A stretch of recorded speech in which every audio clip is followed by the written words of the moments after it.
From strange cruise liners to the biggest oil tankers, these are 10 giant abandoned shipwrecks.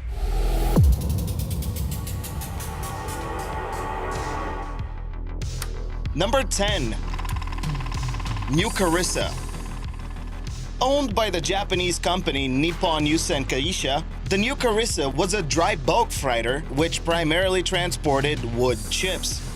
If you're wondering what the hell a 36,000-ton ship is doing carrying around wood chips, you aren't the only one. As these stories usually go, the ship's crew were warned about entering Coos Bay due to bad weather. The ship was empty at the time, and the captain ordered the crew to drop anchor 2 miles off the coast. The weather conditions got worse, and before you know it, the ship started moving. The worst part was that the crew did not even notice the movement. The ship ran aground. A while later, it broke in two, as is customary. Then, before all the fuel had spilled causing an ecological disaster, it was burned with napalm. The bow was towed out to sea and sunk. The stern was part of the scenery until 2008, when it was dismantled. Surely some metal is left over in the shallow waters near Coos Bay. Number 9. MV Selendang Ai.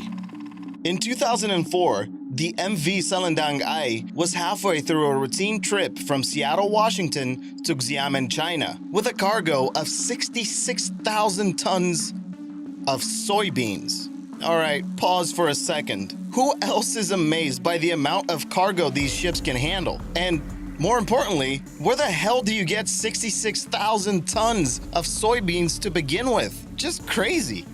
Everything was going well until a small malfunction with the engine. Well, it was small at first, but with each passing hour, more things went wrong. The ship started drifting towards land at 1.6 knots, or 1.8 miles per hour. The crew was desperately trying to fix the issues with the engine, but time and weather were against them. Tugboats failed and anchoring failed as well. The ship was headed for land and there was no stopping. During the rescue of the crew, a rogue wave broke over the ship and hit the helicopter. Unfortunately, the helicopter crashed into the ocean. 6 crew members were never seen again. Number 8. The MV Argo Merchant. This oil tanker story begins in 1953, and believe you me, it's murky to say the least. The Argo Merchant was involved in over 12 major maritime accidents. The ship was grounded twice, but the third and final incident was the worst. The MV Argo Merchant found itself too close to the shore southeast of Nantucket Island in Massachusetts. What followed was one of the worst environmental disasters on the East Coast. On December 21, 1976, only 6 days after grounding, the ship broke apart and 7.7 million gallons of oil emptied out into the ocean. Luckily, the winds carried the oil slick away from the shore. Number 7. The MVE Evangelica. This is one of the few ships on our list that was actually involved in the Second World War. But that had nothing to do with its ultimate fate. The MVE Evangelica had many names. It took its maiden voyage as the Empire Strength, and it was designated as a refrigerated cargo ship. The main route of the ship was England to Australia, and eventually it traveled to Argentina as well. Right now, you can still see the remains of the Evangelica if you're willing to travel to the Black Sea. It's in very good condition, considering the ship ran aground in 1968. Sooner or later, the sea will claim it as its own, but until then, enjoy the rusted metal, I guess. Number 6. The SS Palo Alto. Built in Oakland, California, the SS Palo Alto was a concrete ship. Wait. What? Yeah, you heard that right. Concrete ship. It turns out it was a lot cheaper to find the materials, but the labor and operating costs were higher than usual. So fair trade-off, I guess? Anyway, the ship was completed in 1919, too late to see any action in the war. In 1929, a company decided to turn it into an amusement park. A pier was built to reach the ship, but not even 2 years later, the company went bankrupt. Nothing of note has happened since then. The ship can still be found at the Seacliff Beach. And oh yeah, apparently in 2005, it was found out that the concrete ship was leaking fuel. Why it still had fuel in its tanks almost 100 years later is a mystery for another time. Number 5. Temple Hall. Finding information on this shipwreck was harder than I thought. Built in 1954, the Temple Hall changed many owners during its years of operation. On a voyage from San Pedro to Thessaloniki, the ship was stuck between a rock and a hard wave, so to say. Bad weather, heavy seas, and no luck to be found, the Temple Hall, now known as the Telemon, ran aground near the Canary Island, Lanzarote. It didn't help that the maintenance record for the ship was abysmal. You can still find it at the exact same spot, some 40 years after it wrecked. Number 4. Zayla Shipwreck. Zayla was a fishing trawler way past its prime, and it's also the smallest ship on this list. Built in 1975, the trawler did its job until the late 2000s, and by 2008, it was on its way to Bombay to be used as scrap metal. Unfortunately, the Zayla's tow line snapped and the ship headed for the shore. If you follow this channel, you know my fascination with the skeleton coast of Namibia. Just another example of why this strange and bizarre place is worth a visit. The northern Namibian coast is known under many different names. Portuguese explorers called it the Gates of Hell. Local tribes named it the land God made in anger.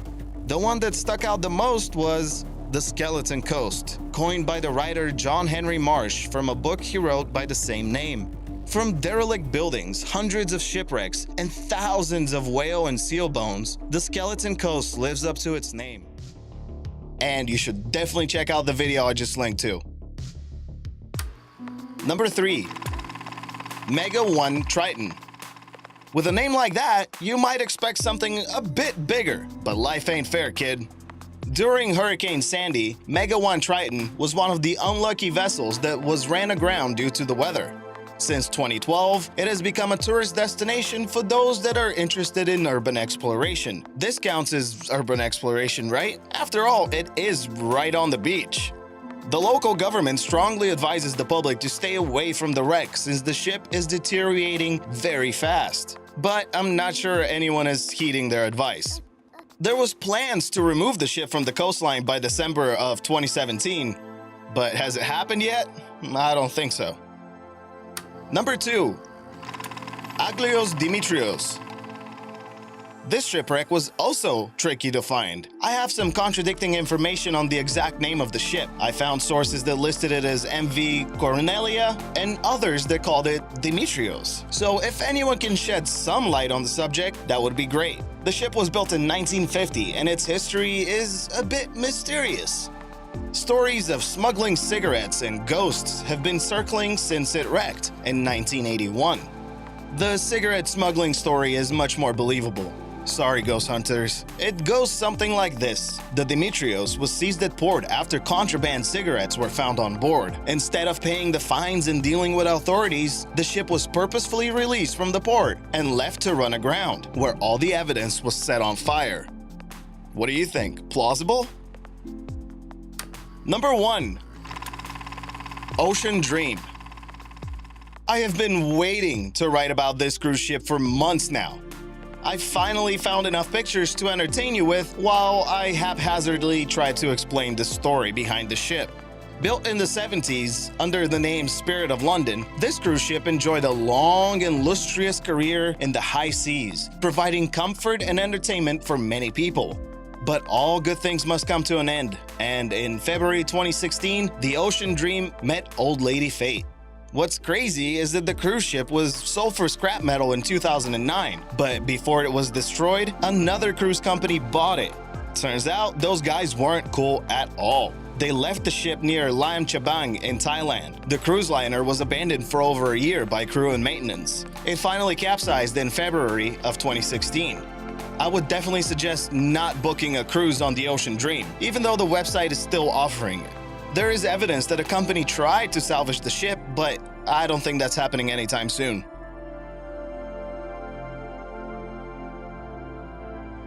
Check out the featured comment below, subscribe for more World and Earth, and I'll see you in the next video.